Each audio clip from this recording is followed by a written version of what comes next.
అరే చింటూ, ఓం శాంతి. ఈరోజు బాబా ఏం చెప్తున్నారంటే, సత్సంగము జ్ఞాన మార్గంలో మాత్రమే ఉంటుంది. ఇప్పుడు మీరు సత్యమైన తండ్రి సాంగత్యంలో కూర్చొని ఉన్నారు. తండ్రి స్మృతిలో ఉండుట అనగా సత్సంగము చేయుట.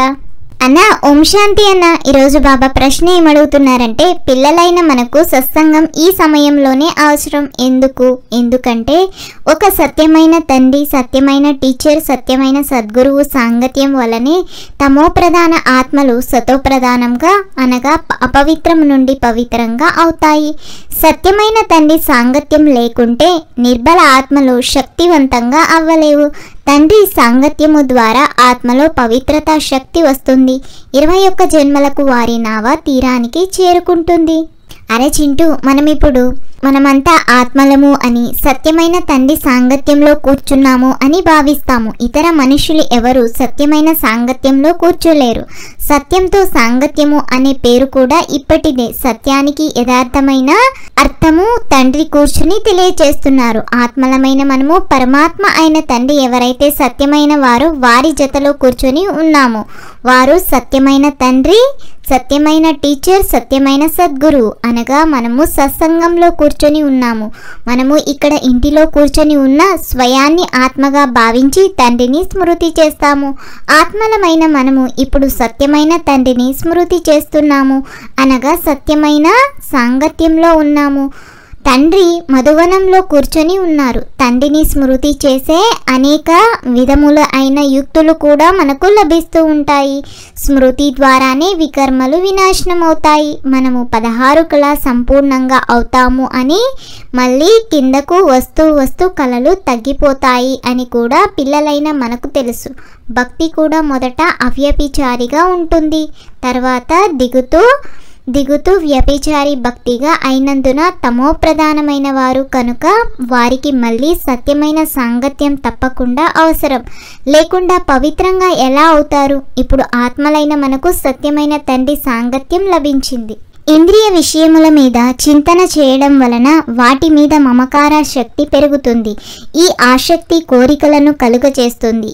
ఆ కోరికల నుండే క్రోధము ఉత్పన్నమవుతుంది. సాధు సత్పురులు మొదలైన వారు ఆత్మ నిర్లేపము అని భావిస్తారు. అందరూ పరమాత్ములు అని అనుకుంటారు. అనగా పరమాత్మలో మలినము ఏర్పడిందని అర్థమవుతుంది. పరమాత్మలో మలినం చేరదు. తండ్రి అడుగుతున్నారు, పరమాత్మ అయిన నాలో మలినం చేరుతుందా? చేరదు. నేను సదా పరంధామంలో ఉంటాను. ఎందుకంటే నేను జనన మరణాలలోకి రాను. ఇది పిల్లలైన మనకు తెలుసు. మీలో కూడా కొంతమందికి నాతో సాంగత్యము ఎక్కువగా ఉంది, కొందరికి తక్కువగా ఉంది. కొందరు బాగా పురుషార్థం చేసి యోగంలో ఉంటారు. ఎంత సమయం ఆత్మ పరమాత్మ సాంగత్యంలో ఉంటుందో అంత లాభం ఉంటుంది. వికర్మలు వినాశనమవుతాయి.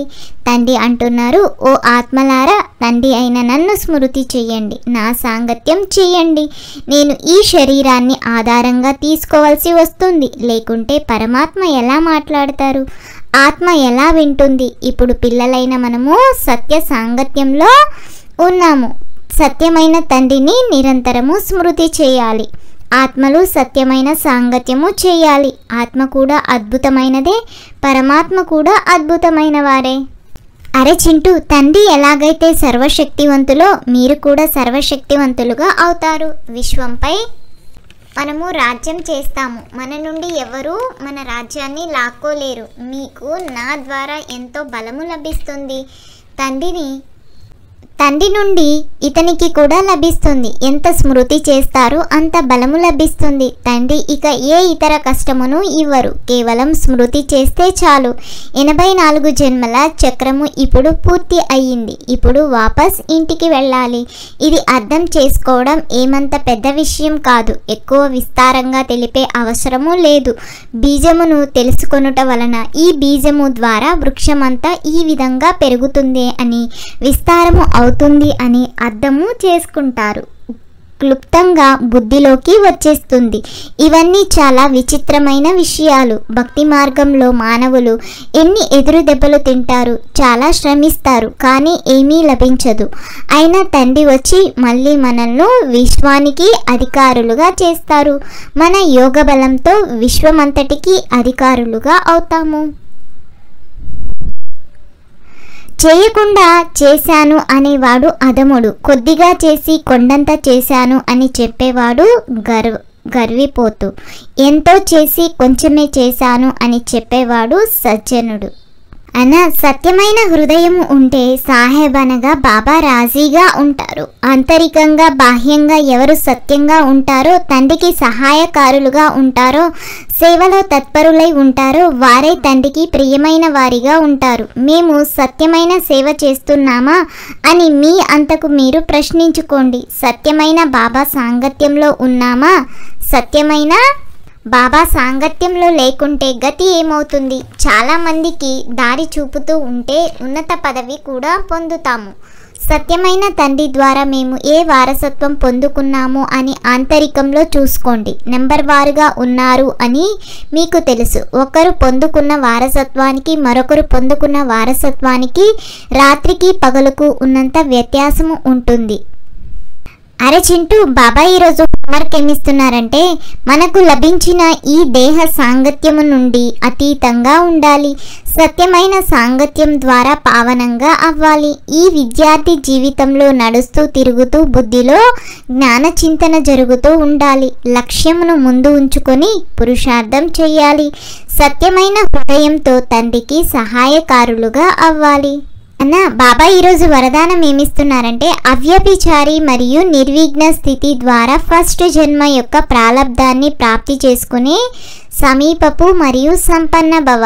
ఏ పిల్లలైతే ఇక్కడ తండ్రి గుణాలు మరియు సంస్కారాలకు సమీపంగా ఉంటారో, సర్వ సంబంధాలతో తండ్రి తోడును లేక సమానతను అనుభవం చేస్తారో వారే అక్కడ రాయల్ కులములో ఫస్ట్ జన్మ యొక్క సంబంధంలో సమీపంగా వస్తారు. ఎవరైతే ఆది నుండి ఇప్పటి వరకు అవ్యభిచారిగా మరియు నిర్విఘ్నంగా ఉన్నారో వారే ఫస్ట్లో వస్తారు. నిర్విఘ్నము అంటే విఘ్నాలు రాకుండా ఉండడం కాదు, కానీ విఘ్న వినాశకులుగా లేక విఘ్నాల పై సదా విజయులుగా ఉండాలి. ఈ రెండు విషయాలు ఆది నుండి అంతం వరకు బాగుంటే ఫస్ట్ జన్మలో సాతీలుగా అవుతారు. సైలెన్స్ శక్తి ద్వారా నెగటివ్ను పాజిటివ్లోకి పరివర్తన చేయండి అని బాబా స్లోగన్ ఇస్తున్నారు. ఈ అన్నదమ్ముల సంభాషణ మీకు కనుక నచ్చినట్లయితే లైక్ చేసి షేర్ చేసి ఈ ఛానల్ను తప్పకుండా సబ్స్క్రైబ్ చేయండి.